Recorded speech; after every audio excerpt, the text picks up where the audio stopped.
আসসালামু আলাইকুম।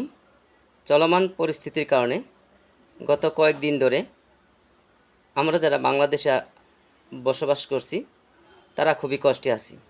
কারণ আমরা মোবাইলে ফেসবুক চালানোর জন্য, টিকটক চালানোর জন্য বা অন্য অন্য যে অনলাইন প্ল্যাটফর্ম আছে এগুলো চালানোর জন্য যে আমাদের মোবাইল ডাটা দরকার সেটি আমরা পাচ্ছি না।